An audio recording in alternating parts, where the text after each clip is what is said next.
In the 19th century. The 19th century in Europe was a turbulent time. The American Revolution, 1773-85 against British rule, and the French Revolution, 1789, against absolutist rule ushered in the new century, followed by the Napoleonic Wars and the expansion of imperialism and colonialism to other continents. The balance of power among the European states that had stabilized the region during that time began to break down by the end of the century as key alliances solidified. The aftermath of revolution. Two core principles emerged in the aftermath of the American and French revolutions. The first was that absolutist rule is subject to limits imposed by man. In two treatises of government, the English philosopher John Locke, 1632 to 1704, attacked absolute power and the notion of the divine right of kings. Locke argued that the state is an institution created by rational men to protect both their natural rights, life, liberty, and property, and their self-interests. Men freely enter into this political arrangement, agreeing to establish government to ensure natural rights for all. The crux of Locke's argument is that political power ultimately rests with the people, rather than with a leader or monarch. The monarch derives legitimacy from the consent of the governed. 5. The second core principle was nationalism, wherein a people comes to identify with a common past, language, customs, and territory. Individuals who share such characteristics are motivated to participate actively in the political process as a nation. For example, during the French Revolution, a patriotic appeal was made to the French masses to defend the French nation and its new ideals. This appeal forged an emotional link between the people and the state, France's territory with a government, as explained in Chapter 5. These two principles, legitimacy and nationalism, arose out of the American and French revolutions to provide the foundation for politics in the 19th and 20th centuries. The Napoleonic Wars. The political impact of nationalism in Europe was profound. The 19th century opened with war in Europe on an unprecedented scale. France's status as a revolutionary power made it an enticing target of other European states intent on stamping out the contagious idea of government by popular consent. Thus, France became embroiled in an escalating series of wars with Austria, Britain, and Prussia. Weakened and disorganized from the years of internal conflict, a Corsican artillery officer named Napoleon Bonaparte rose to leader of the French military and, eventually, to the rank of Emperor of France. Napoleon, with help from other talented officers, set about reorganizing and regularizing the French military. Making skillful use of French national zeal, Napoleon led large, well-armed, and passionately motivated armies. Modest changes in technology meant that war supplies could be stored in pre-positioned locations along likely campaign routes so troops could avoid having to stop and forage for food.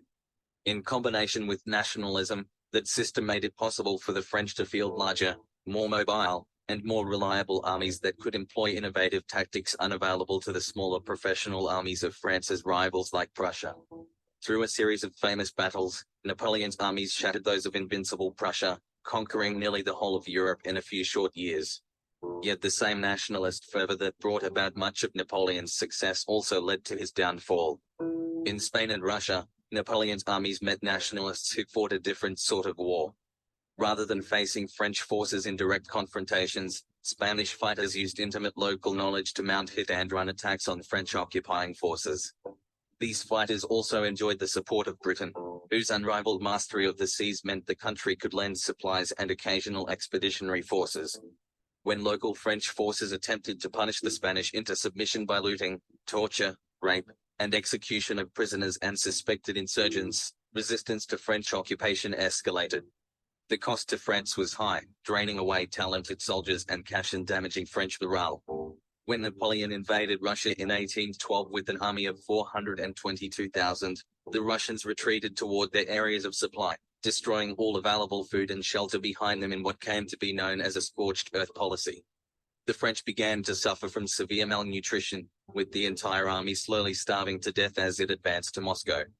By the time the French reached the Russian capital, the government had already evacuated. The French army occupying Moscow had dwindled to a mere 110,000. Napoleon waited in vain for the Tsar to surrender. After realizing the magnitude of his vulnerability, Napoleon attempted to return to France before Russia's harsh winter set in. But it was already too late. By the time French troops crossed the original line of departure at the Niemen River, Napoleon's Grand Army had been reduced to a mere 10,000. The proud emperor's final defeat in 1815 by English and Prussian forces at the Battle of Waterloo, in present-day Belgium, was assured. Peace at the core of the European system following the defeat of Napoleon in 1815 and the establishment of peace by the Congress of Vienna, the five powers of Europe, Austria, Britain, France, Prussia, and Russia, known as the Concert of Europe, ushered in a period of relative peace in the international political system. These great powers fought no major wars after the defeat of Napoleon until the Crimean War in 1854, and in that war, both Austria and Prussia remained neutral. Other local wars of brief duration were fought, and in these, too, some of the five major powers remained neutral. Meeting more than 30 times before World War I at a series of ad hoc conferences, the Concert became a club of like-minded leaders. Through these meetings, these countries legitimized both the independence of new European states and the division of Africa among the colonial powers. The fact that peace among great powers prevailed during this time seems surprising since major economic, technological, and political changes were radically altering power relationships. Industrialization, a critical development during the 19th century, was a double-edged sword. During the second half of the 19th century, the powers focused all attention on the processes of industrialization. Great Britain was the leader, outstripping all rivals in its output of coal, iron, and steel in the export of manufactured goods. In addition, Britain became the source of finance capital, the banker for the continent and, in the 20th century, for the world. Industrialization spread through virtually all areas of Western Europe as the masses flocked to the cities and entrepreneurs and middlemen scrambled for economic advantage. In addition, more than any other factor, industrialization led the middle classes to capture political power at the expense of the aristocratic classes. Unlike the aristocratic classes, the middle classes did not depend on land for wealth and power. Their ability to invent, use, and improve industrial machines and processes gave them political power. The population of Europe soared and commerce surged as transportation corridors across Europe and the globe were strengthened. Political changes were dramatic. Italy was unified in 1870. Germany was formed out of 39 different fragments in 1871. The United Kingdom of the Netherlands was divided into the Netherlands and Belgium in the 1830s, and the Ottoman Empire gradually disintegrated, leading to independence for Greece in 1829 and for Moldavia and Wallachia, Romania, in 1856. With such dramatic changes underway, what explains the absence of major war? At least three factors discouraged war. First, Europe's political elites were united in their fear of revolution among the masses. In fact, at the Congress of Vienna, the Austrian diplomat Count Clemens von Metternich, 1773 to 1859, architect of the Concert of Europe, believed that returning to the age of absolutism was the best way to manage Europe. Others envisioned grand alliances that would bring European leaders together to fight revolution by the lower classes. And in 1848, all five powers did face demands for reform from the masses. But soon, European leaders acted in concert, ensuring that mass revolutions did not spread from state to state. Thus, fear of revolt from below united European leaders, making war between them less likely. Second, two of the major conflicts of interest confronting the core European states took place within, rather than between, culturally close territories, the unifications of Germany and Italy. Both German and Italian unification had powerful proponents and opponents among the European powers. For example, Britain supported Italian unification, making possible Italy's annexation of Naples and Sicily. Austria, on the other hand, was preoccupied with the increasing strength of Prussia and thus did not actively oppose what may well have been against its national interest, the creation of two sizable neighbors out of myriad independent units. German unification was acceptable to Russia, as long as Russian interests in Poland were respected. German unification also got support from Britain's dominant middle class, which viewed a stronger Germany as a potential counterbalance to France. Thus, because the energies and resources of German and Italian peoples were concentrated on the struggle to form single contiguous territorial states, and because the precise impact of the newly unified states on the European balance of power was unknown, a wider war was averted. The third factor supporting peace in Europe was the complex and crucial phenomenon of imperialism-colonialism, wherein rivalries between European states were played out in distant places. Imperialism and colonialism in the European system, the discovery of the New World, as Europeans after 1492 called it, led to rapidly expanding communication between the Americas and Europe. The same advanced navigation technology also made contact with Asia less costly and more frequent. The first to arrive in the New World were explorers seeking discovery, riches, and personal glory, merchants seeking raw materials and trade relations, and clerics seeking to convert savages to Christianity. But the staggering wealth they discovered, and the relative ease with which it could be acquired, led to increasing competition among European powers for territories in far distant lands. Most of the European powers became empires and, once established, claimed as sovereign territory the lands indigenous peoples occupied. These empires are the origin of the term imperialism, the annexation of distant territory, most often by force, and its inhabitants to an empire. Colonialism, which often followed or accompanied imperialism, refers to the settling of people from a home country like Spain among indigenous peoples of a distant territory like Mexico. The two terms are thus subtly different, but most scholars use them interchangeably. This process of annexation by conquest or treaty continued for 400 years. As the technology of travel and communications improved, and as Europeans developed vaccines and cures for tropical diseases, the costs to European powers of imposing their will on indigenous people continued to drop. Europeans were welcomed in some places but were resisted in many. In most cases, Europeans overcame that resistance with very little cost or risk. They met spears with machine guns and horses with heavy artillery. In the dawning machine age, it became more common to target indigenous civilians deliberately, often with near-genocidal results. By the close of the 19th century, almost the whole of the globe was ruled by European states. Great Britain was the largest and most successful of the imperial powers, but even small states, such as Portugal and the Netherlands, maintained important colonies abroad. The Industrial Revolution provided the European states with the military and economic capacity to engage in territorial expansion. Some imperial states were motivated by economic gains, seeking new external markets for manufactured goods and obtaining, in turn, raw materials to fuel their industrial growth. For others, the motivation was cultural and religious, to spread the Christian faith and the ways of white civilization to the Dark Continent and beyond. For still others, the motivation was political. Since the European balance of power prevented direct confrontation in Europe, European state rivalries were played out in Africa and Asia. Many leaders within the now unified Italy and Germany felt that to have international respect and to guarantee cheap imports of raw materials, both states needed to annex or colonize countries in Asia or Africa. Italy attempted to conquer and colonize Ethiopia, a Christian empire in the Horn of Africa, but suffered a humiliating defeat in 1896.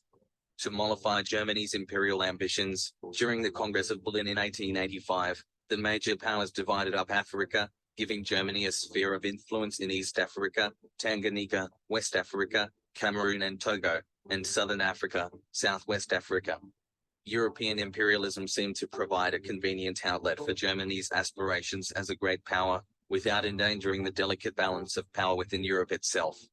By the end of the 19th century, 85% of Africa was under the control of European states. In Asia, only Japan and Siam, Thailand, were not under direct European or US influence. China is an excellent example of the extent of external domination. Under the Qing dynasty, which began in the 17th century, China had slowly been losing political, economic, and military power for several hundred years. During the 19th century, British merchants began to trade with China for tea, silk, and porcelain, often paying for these products with smuggled opium. In 1842, the British defeated China in the Opium War, forcing China to cede various political and territorial rights to foreigners through a series of unequal treaties. European states and Japan were able to occupy large portions of Chinese territory, claiming to have exclusive trading rights in particular regions. Foreign powers exercised separate spheres of influence in China. By 1914, Europeans had colonized 4/5 of the world, and still controlled much of it. The United States eventually became an imperial power as well, having won the 1898 Spanish-American War, pushing the Spanish out of the Philippines, Puerto Rico, Cuba, and other small islands. The struggle for economic power led to heedless exploitation of colonial areas, particularly in Africa and Asia. European weapons and communications technology vastly more numerous adversaries. One famous apologist for colonialism explained, "Thank God that we have got the Maxim gun, and they have not." 6. The process of colonial expansion led to the establishment of a European identity. European states enjoyed a solidarity among themselves, based on their being European, Christian, civilized, and white. These traits differentiated in us white Christian Europeans from the rest of the world. With the rise of mass literacy and increasing contact with the colonial world due to industrialization, Europeans more than ever saw the uniqueness of being European. This identity was, in part, a return to the same kind of unity felt under the Roman Empire and Roman law, a secular form of medieval Christendom, and a larger Europe as Kant and Rousseau had envisioned. See Chapter 1. But, as the 19th century drew to a close, the assumption that imperialist countries could cheaply control vast stretches of distant territory containing large numbers of aggrieved or oppressed people with only a few colonial officers and administrators was being challenged with increasing frequency. For Great Britain, the world's most successful colonial power, the future of colonialism was clearly signalled by Britain's Pyrrhic victory in the Second Anglo-Boer War, 1899 to 1902, also known as the South African War. British soldiers fought against Boer commandos, white descendants of Dutch immigrants to South Africa in the 1820s, in a lengthy and bitter counterinsurgency war that claimed the lives of more than 20,000 Boer women and children through the failure of the British to provide sanitary internment conditions, sufficient food, and fresh water. The war, which Britain expected to last no longer than 3 months and cost no more than £10 million sterling, ended up costing £230 million and lasting over 2 years. It proved the most expensive war, by far, in British colonial history. The war was largely unpopular in Europe and led to increased tensions between Britain and Germany. Still, the 5 European powers had not yet fought major wars directly against each other. In sum, much of the competition, rivalry, and tension traditionally marking relations among Europe's states could be acted out far beyond Europe itself. Europeans raced to acquire colonies to achieve increased status, wealth, and power vis-a-vis their rivals. Europeans could imagine themselves as bringing the light of civilization to the dark regions, while at the same time acquiring the material resources they might need in a future war in Europe. Each colonial power understood it might take years to accumulate sufficient resources to gain an advantage in a major European war. Therefore, each state maintained an interest in managing crises so conflicts would not escalate to all-out war. Thus, the safety valve of colonialism both reinforced European unity and identity and slowed the build-up of tension in Europe. Tensions, however, did gradually re-emerge and become destabilizing. Germany's unification, rapid industrialization, and population growth led to an escalation of tension that could not be assuaged in time to prevent war. In 1870, France and Germany fought a major war, in which France suffered defeat. Through a humiliating peace treaty, France was forced to surrender the long-contested provinces of Alsace and Lorraine, which became part of the new Germany. The war and the simmering resentments to which it gave birth were mere harbingers of conflicts to come. In addition, the legacy of colonialism, which had served to diffuse tension in Europe, laid the groundwork for enduring resentment of Europeans by many Asians and Africans. This resentment continues to complicate peace, humanitarian work, and development operations in these areas of the world today. Balance of power during the 19th century, colonialism, the common interests of conservative European elites, and distraction over the troubled unifications of German and Italian principalities seemed to promote a long peace in Europe. But this condition of relative peace was underpinned by another factor as well, a balance of power. The independent European states, each with relatively equal power, feared the emergence of any predominant state, hegemon, among them. As a result, they formed alliances to counteract any potentially more powerful faction, thus creating a balance of power. The idea behind a balance of power is simple. States will hesitate to start a war with an adversary whose power to fight and win wars is relatively balanced or symmetrical, because the risk of defeat is high. When one state or coalition of states is much more powerful than its adversaries, a symmetrical war is relatively more likely. These terms are discussed in more detail in Chapter 6. The treaties signed after 1815 were designed not only to quell revolution from below but also to prevent the emergence of a hegemon, such as France had become under Napoleon. Britain or Russia, at least later in the century, could have assumed a dominant leadership position, Britain because of its economic capability and naval prowess, and Russia because of its relative geographic isolation and extraordinary manpower. However, neither sought to exert hegemonic power. Each one's respective capacity to effect a balance of power in Europe was declining and the status quo was acceptable to both states. Britain and Russia did play different roles, however, in the balance of power. Britain most often played the role of offshore balancer. For example, it intervened on behalf of the Greeks in their struggle for independence from the Turks in the late 1820s, on behalf of the Belgians during their War of Independence against Holland in 1830, on behalf of Turkey against Russia in the Crimean War in 1854-56, and again in the Russo-Turkish War in 1877-78. Thus, Britain ensured that power in Europe remained relatively balanced. Russia's role was as a builder of alliances. The Holy Alliance of 1815 kept Austria, Prussia, and Russia united against revolutionary France, and Russia used its claim on Poland to build a bond with Prussia. Russian interests in the Dardanelles, the strategic waterway linking the Mediterranean Sea and the Black Sea, and in Constantinople, today's Istanbul, overlapped with those of Britain.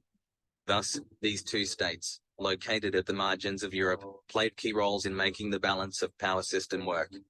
During the last 3 decades of the 19th century, the concert of Europe frayed, beginning with the Franco-Prussian War, 1870, and the Russo-Turkish War, 1877-78.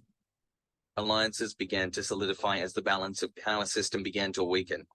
The advent of the railroad gave continental powers such as Germany and Austria-Hungary an enhanced level of economic and strategic mobility equal to that of maritime powers such as Britain. This change reduced Britain's ability to balance power on the continent. Russia, for its part, began to fall markedly behind in the industrialization race, and its relatively few railroads meant that its massive manpower advantage would be less and less able to reach a battlefield in time to determine an outcome. So Russia's power began to diminish compared with that of France, Germany, and Austria-Hungary. The breakdown, solidification of alliances. Whereas in most of the 19th century, alliances had been flexible and fluid, by the later years, alliances became more rigid. 2 camps emerged, the Triple Alliance, Germany, Austria-Hungary, and Italy, in 1882, and the Dual Alliance, France and Russia, in 1893. In 1902, Britain broke from the balancer in focus. Key developments in 19th century Europe. See from revolutions emerged 2 concepts: the idea that legitimate rule requires some consent of the governed, and nationalism. See a system managed by the balance of power brings relative peace to Europe. Elites are united in fear of the masses, and domestic concerns are more important than foreign policy.